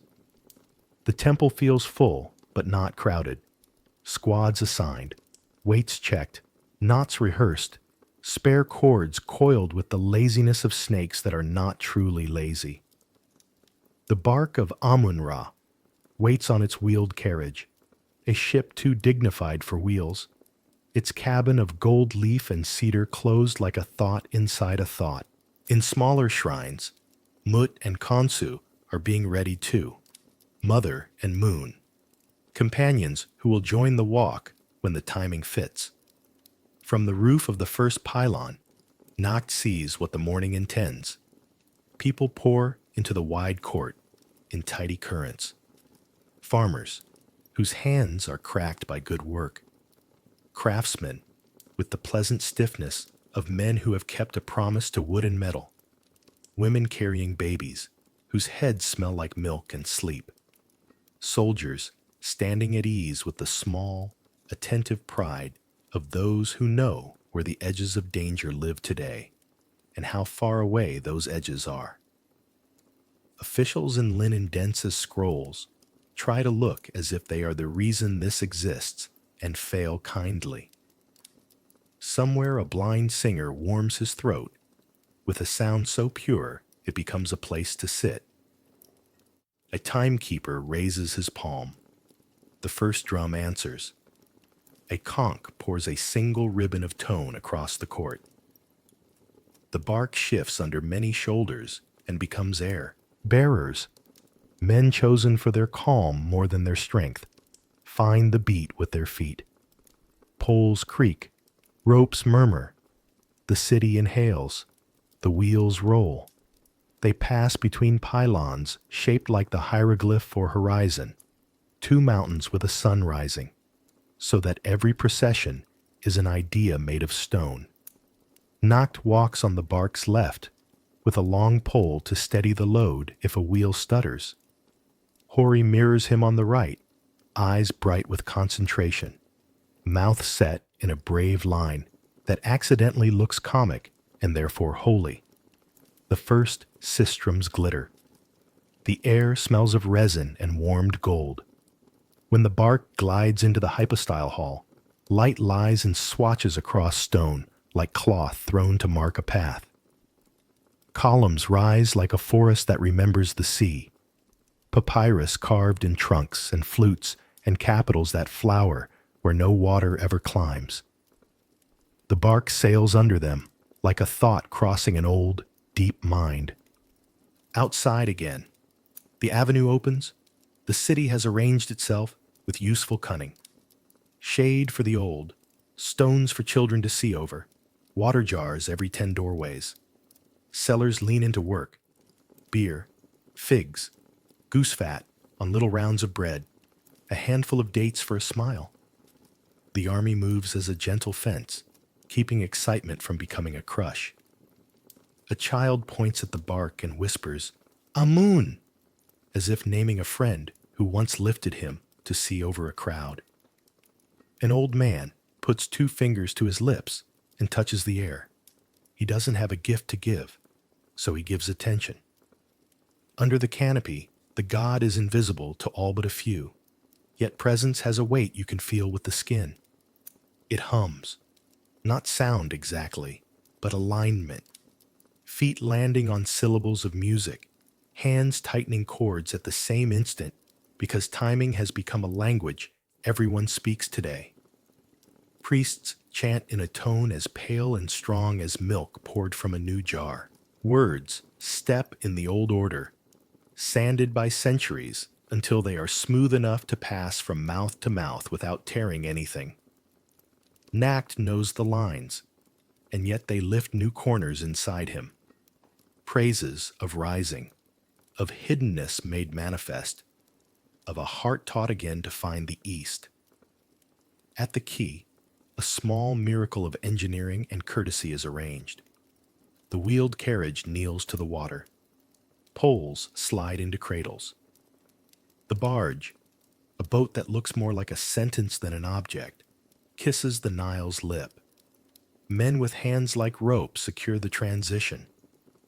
Drummers close their circles, listen, and adjust the pulse to water rather than stone. The sistrums keep their brightness, but soften at the edges. On the river, sound travels differently, turns rounder, learns to carry itself. The bark floats. Everything loosens. The air grows wide, the city taller. Palms on both banks move like listeners. Geese lift and scribble white upon blue. An ibis writes a single, elegant question mark and disappears. The breeze is full of clean, wet metal with a line of sweet rot from the reed beds, a truth the city accepts without flinching. Nacht tastes salt, though there is none. Hori finally allows his smile to escape, and it runs ahead of the boat along the quay, shaking hands with other smiles. Tamos closes his eyes and opens them again, and nothing changes because everything is held. The procession downriver is a braid of labor and joy.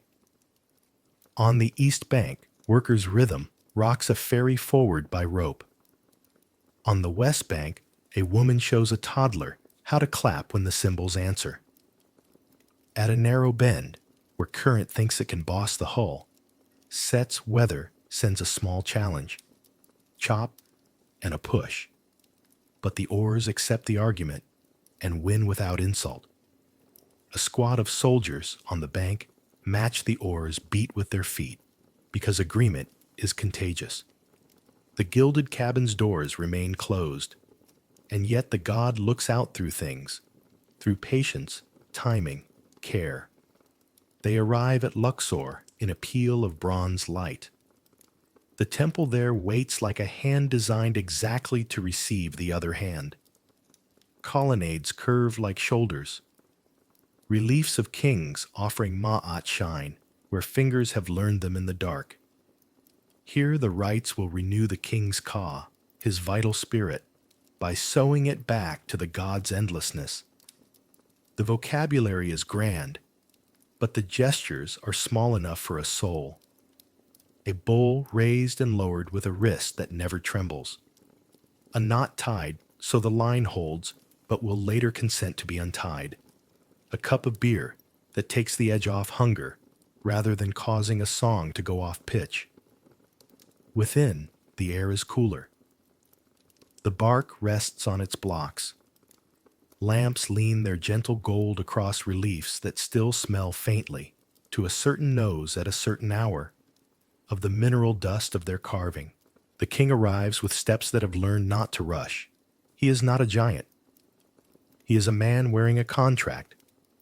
His face is both mask and truthful map of the weight he carries.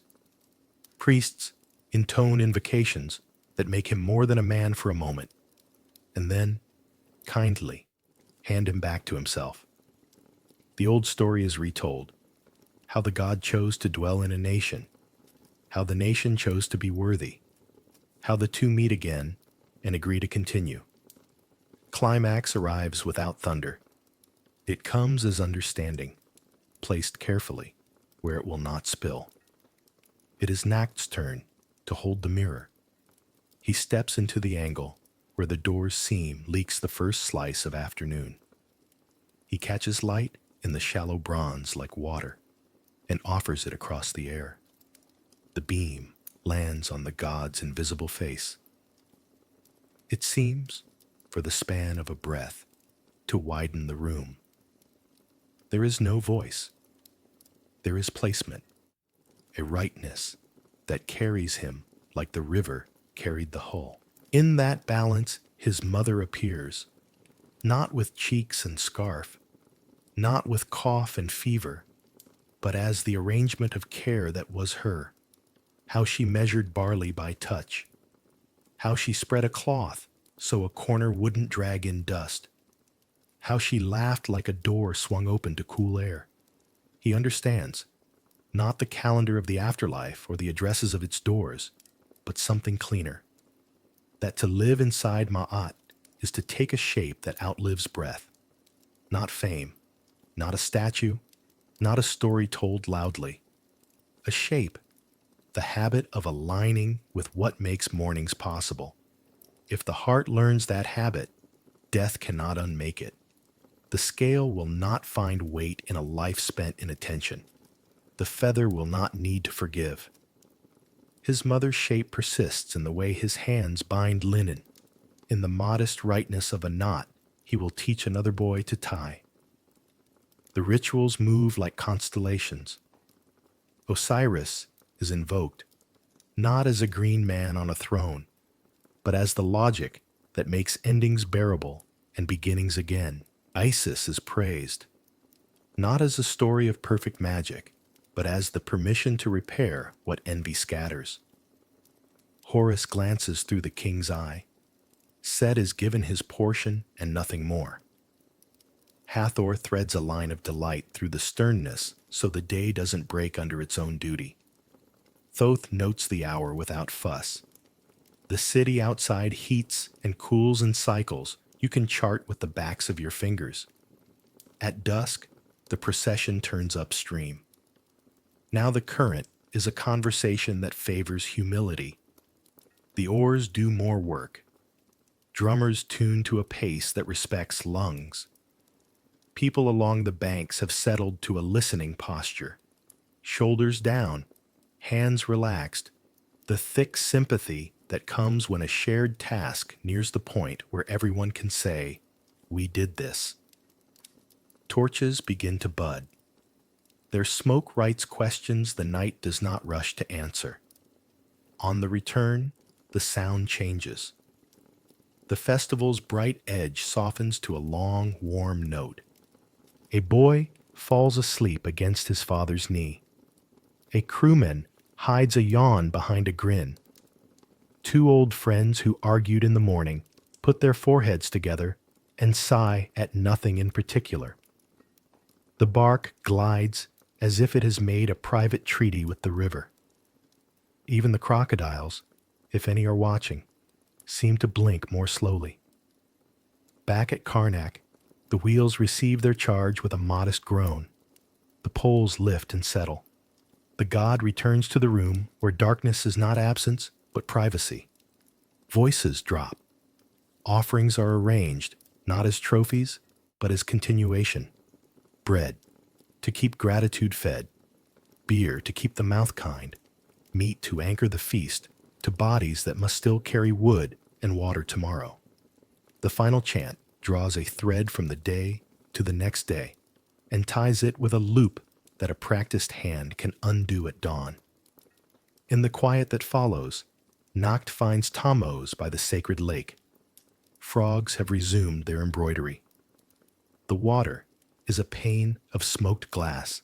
Hori is somewhere telling the river his version of events, which will grow funnier with each telling and truer with each year. Tammuz rests with the ease of a man who has learned which parts of the world benefit from his weight and which do not. You carried the light well, he says, almost to the air. I did not drop it, Nacht answers, and hears the smallness of the reply, even as he loves it. Tammuz is silent long enough that the silence does its work. There is a skill in holding mirrors, he says at last, but the city needs more than steady hands. It needs memory, not the kind that hoards, the kind that transmits. Will you take on the house of life as part of your service? Copy, teach, endure the boredom that makes accuracy possible? Show boys how to hold the feather in small things so they are not frightened of it in great ones? The question lands with the weight of a door that was always there finally opening. Nacht feels around inside himself and discovers that he has already stepped through. He sees the long, low room of the scriptorium, the smell of ink, the posture of patience, the thrill of a line that feels exactly true. He sees Hori pretending not to care about handwriting and then caring fiercely. He sees a boy he does not yet know, holding a pen like a reed he has just cut, eyes bright with the first sentence that respects him. He sees tablets that will be found by strangers centuries hence and understood because attentions like his were not wasted. I will, he says, and the words do not echo. They settle. Tammuz nods, as if a jar has been placed where it belongs. Then keep 2 mirrors, he says, the bronze one for light, the clay one for words. Polish both. Do not fall in love with your reflection. They sit until the frogs stitch a different pattern and the wind comes down the lake with a line of cool. The stars set up their shop. Somewhere, a late cart clacks over a stone. Somewhere, a last sistrum shakes like memory, loosening its shoulders. Nacht unties the wooden feather from his sash and holds it in his palm. It is crude. The knife marks look like an old man's laugh lines. He does not throw it into the lake like an offering. He slides it against his skin again, not for luck, but for alignment. Sleep will come, but not yet. He walks the edge of the court where the day's dust has settled, touches the base of a column still cool from shadow, and greets a cat whose private temple is the corner of a granite block. The city is quiet in the way a loom is quiet between rows. The work is not done. The work is paused at a place where you can see the pattern. He thinks of his mother not as missing, but as a stitch that continues into cloth he is now strong enough to hold. He thinks of his father's boats, learning the river's language, and realizes he has learned the cities, the grammar of gods that lets humans speak sense about mournings and debts and love. Resolution arrives as modestly as the bark touched water. He understands his role now without embroidery. A servant of Ra, yes, one of many who help the day keep its shape, and also a keeper of knowledge, a man who will carry names across years without dropping them, who will balance care with clarity, ritual with record, so that even when his breath ends, his shape will go on working inside other hands. Not a hero, not a statue, a link. He looks toward the dark sanctuary, toward the closed, gilded doors that will open tomorrow to a beam of light he will help steer. He looks toward the scriptorium, where a clean ostracon waits to be warmed by a steady lap. He looks at the avenue where ram-headed sphinxes face east, as if they know something, and are willing to wait forever for others to know it too. Tomorrow, he says to no one, and the word is not a wish. It is a craft he now knows how to practice. If you strip the gold leaf and the incense and listen for the bare vowel of each name, the Egyptian gods begin to sound less like distant beings and more like habits of the human heart. Ra is our hunger for reliability, the relief of a morning that arrives on time. Osiris is the story we tell so that loss does not end in ruin. He makes grief a bridge, not a pit. Isis is the craft of repair, the stubborn tenderness that gathers scattered pieces and refuses to call that labor small. Horus is the will to see clearly and to protect without swagger, the steadiness of rightful guardianship. Set is our knowledge that risk cannot be abolished, only acknowledged, bounded, bargained with at the edge of things. Hathor is permission for joy without apology, the sweetness that makes duty sustainable. Thoth is our faith in reckoning, that names and numbers, when kept with care, can keep us from drowning in wishful fog. Anubis is the insistence that dignity remains a right at the threshold where breath lets go. And through them all walks Mayat, not a personality, but a principle. The world tilted toward truth, balance as infrastructure. We inherit their grammar even when we borrow other alphabets. We build calendars and timetables because Ra taught our ancestors that a society should promise sunrise. We bind contracts, calibrate scales, audit accounts, and swear oaths because Ma'at whispers that justice is engineering, not rhetoric. We create hospitals and courts because Osiris and Anubis convinced us that endings deserve forms, and that forms can be kind. We fund schools because Thoth reminds us that memory is a public good. We design guardrails and emergency plans because Set's weather still blows. We dance and brew and sing in public squares because Hathor knows that a city without sanctioned joy will try to steal it. The test of these metaphors is not their poetry, but their use. If truth is a feather, our daily choices are grains of dust that either weigh it down or let it lift. Ma'at does not ask for spectacle. She asks for alignment in small, inspectable acts. Keep a promise when no one is counting. Repair a mistake before explaining it. Set deadlines you can keep. Give credit without being prompted. Measure twice when the result matters to someone who trusts you. Design rules that do not humiliate. Speak plainly when plainness will prevent harm. In that quiet arithmetic, fear softens, because order does not mean rigidity, and hope matures.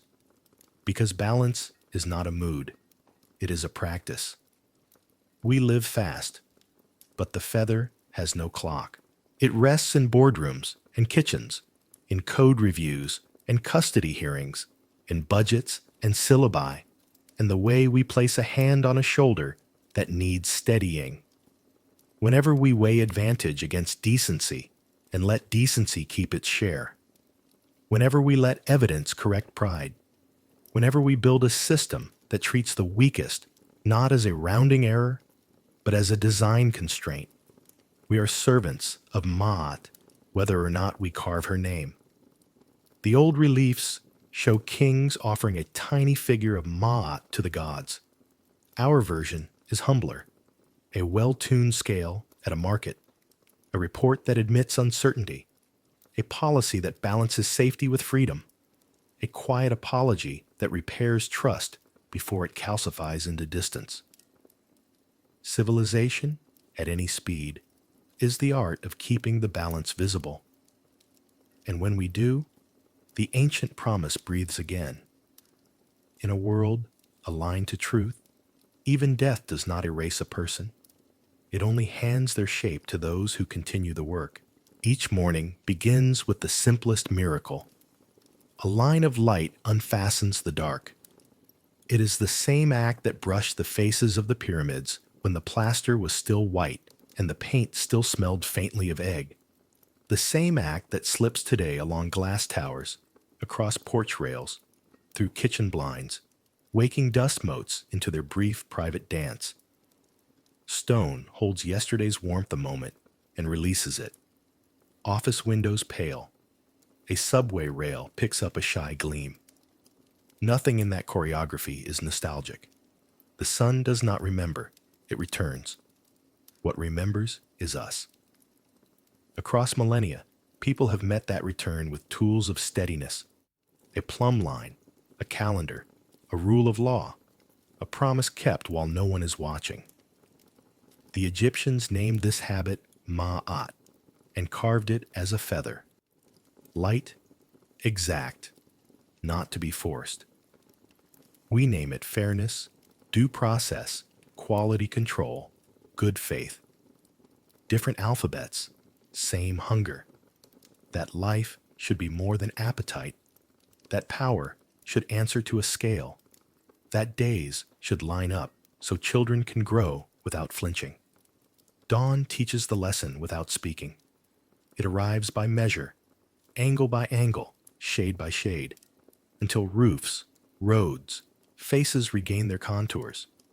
So too justice, a series of precise adjustments in ordinary hands. A vendor checks the weight again. A coder refuses the shortcut that would hide a bug. A nurse counts the drops, not the minutes. A judge asks one more question, because the silence felt uneven. The feather lifts, almost nothing, and yet the room changes. Stand anywhere at first light, on a Midwestern street, a Bronx rooftop, a desert highway, and you are standing inside a contract older than flags. East is east because morning keeps its word. Churches, mosques, and courthouses borrow that grammar. So do schools that open at the agreed hour and paychecks that land when the ledger says they will. Even grief listens. The sun that warmed a lost hand warms the stone with their name. In that continuity, endings are not erased, only carried with care. The pyramids gather dawn the way we do. Face turned, edges clarified, shadows honest. They do not move, yet they exist by a rhythm that does. Our task is gentler and harder, to move with the rhythm, to make our days into surfaces that welcome light and do not lie about angles, to keep the feather visible in our dealings so that when our hearts are weighed by memory, by consequence, by those who come after, the balance does not tremble. The sun will rise tomorrow without our help. Order will not. But if we meet the light with measured hands, counting, repairing, sharing, setting things right in small places, then the old promise walks among us, a world that fits itself together, again and again, as morning fits the horizon. The last light pours itself thinly over the dunes, turning each ridge into a soft line of gold that seems to breathe. Sand holds the warmth, the way a cupped hand holds water, then lets it go. Beyond the riverbank, the palms wear a dusk-green hush. The Nile moves as if remembering a story it has told so often the words have become muscle. A long, gentle sentence, unhurried, well-made. Oars that worked all day now lean against walls, their blades still damp. The smell of reed and resin lingers like a promise kept. Stone gathers the evening. The pylons at Karnak drink the amber and answer with shadow. Hieroglyphs deepen until they read like constellations brought down to the reach of hands. An obelisk keeps its needle-fine appointment with the sky, the faintest thread of light clinging to its edge before the color slips away. In the courts, the pavements cool to a temperate gray, and the sandals that cross them at noon leave only a memory of dust. The statues take their places in the dark as if they have always belonged to it. Granite shoulders remember chisels. Lapis inlays in the eyes hold the last crumbs of day. Ra with the disk, Isis with the throne upon her hair. Horus, hawk still. Hathor with her quiet smile. Thoth poised as if a word might land. Anubis leaning into his watch. They do not move. They do not need to. Their stillness is a craft, the practiced art of looking beyond kings and famines and festivals, beyond bright beginnings and orderly endings, to the long middle where a river keeps a country steady. Wind touches their cheeks and passes on. Swallows wheel and settle under the lintels. A moth tests the air and changes its mind. Across the water, a fisherman's lamp makes a coin of light on the surface, and then another. Farther down, someone lifts a jar. Its mouth catches a star for a breath and lets it go. A cat descends a stair, like a secret learned by heart. From a courtyard, a low song rises.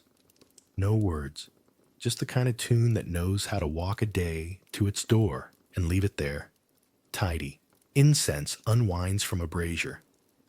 Coal dark, honey soft, the memory of resin and sun.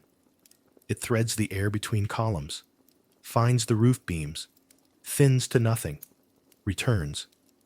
The city loosens its grip without losing shape. Workshops bank their fires. A scribe lays a reed pen across the rim of a cup. A baker covers tomorrow's dough with a damp cloth. A guard taps a spear haft twice on stone and hears the answer he expects. Somewhere, in the house of life, a line on a fresh shard dries to a dull shine. Names, measures, a hymn that has learned humility. Somewhere, by the sacred lake, a young priest feels the mirror cool in his hands and sets it down as carefully as one sets down an idea one intends to keep. Night lowers like a curtain that knows the play by heart. The statues look out past us to whatever keeps time with stars. Their patience is not indifference.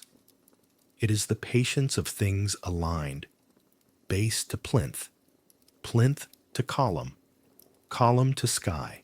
The feather that once watched 1,000 hearts seems to hover again.